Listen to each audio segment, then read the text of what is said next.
ওই গেটম্যান তার চূড়ান্ত শাস্তি হবে আইনের মধ্যে।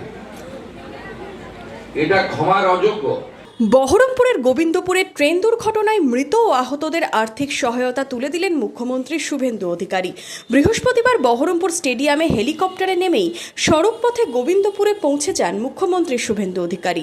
গত 17 জুলাই সকালে গোবিন্দপুরে খোলা রেলগেট পার হওয়ার সময় দুর্ঘটনায় প্রাণ যায় 4 খুদে পড়ুয়া সহ 5 জনের, আহত হন আরও 4 জন।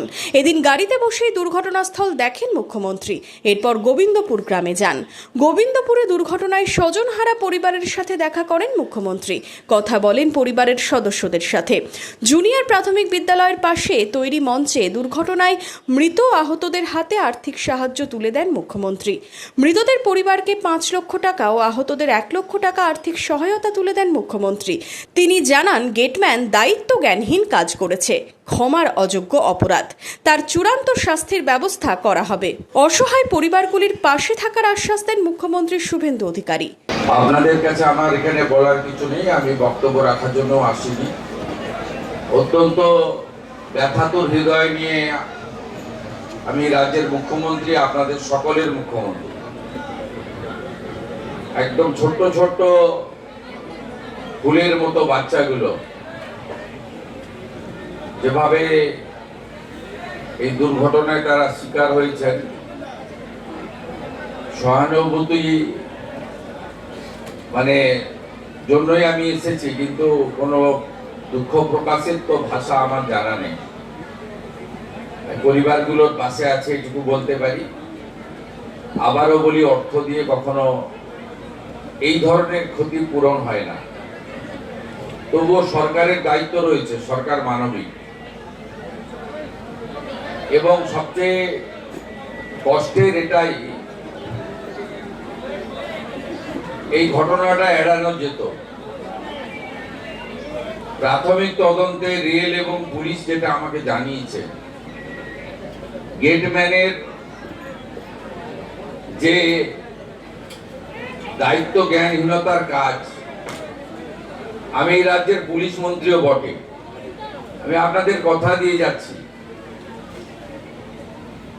ওই গেটম্যান তার চূড়ান্ত শাস্তি হবে আইনের মধ্যে। এটা ক্ষমার অযোগ্য। আমি পরিবারগুলোর পাশে আছি, আমি প্রত্যেকের সঙ্গে আলাদা করে কথা বলেছি।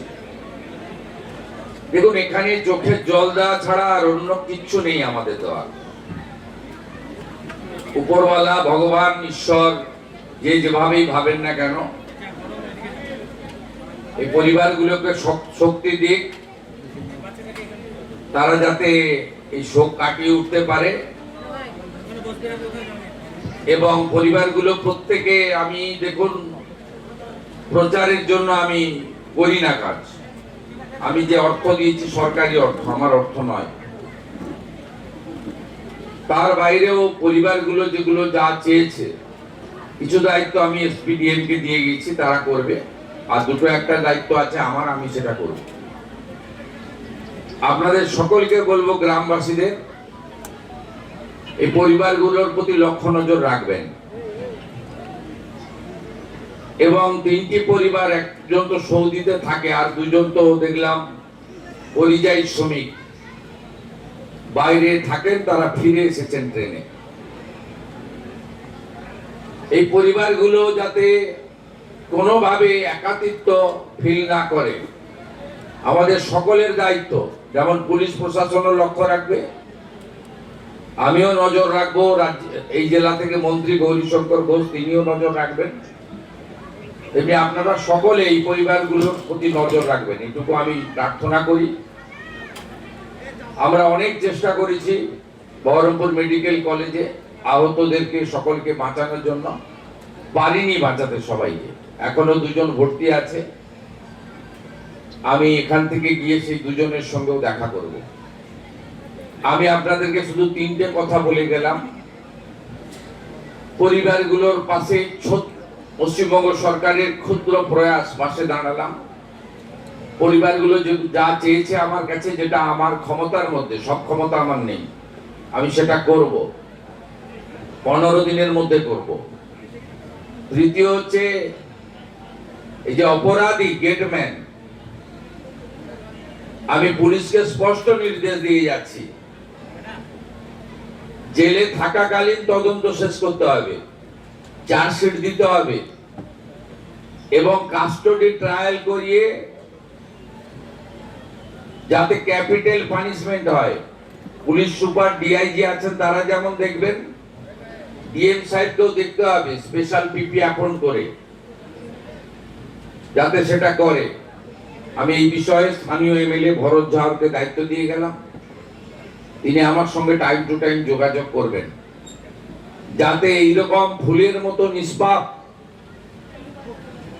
এত সুন্দর একরত্তি, আমাদের ভবিষ্যৎময় এইরকম ঘটনা যাতে আর কারণ না ঘটে, এটাই প্রার্থনা থাকবে। এবং কর্ণসুবর্ণ রেল গেটে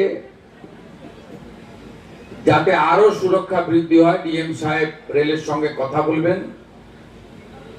তার জন্য আমার লেভেলে যদি কিছু কথা বলতে হয় রেলমন্ত্রীর সঙ্গে, সেটাও আমি করব। আমার আর কিচ্ছু বলার নেই, চোখের জল ছাড়া আপনাদের জন্য আমার দেওয়ার কিচ্ছু নেই। সবাই ভালো থাকবেন। Bureau report, imagine community media.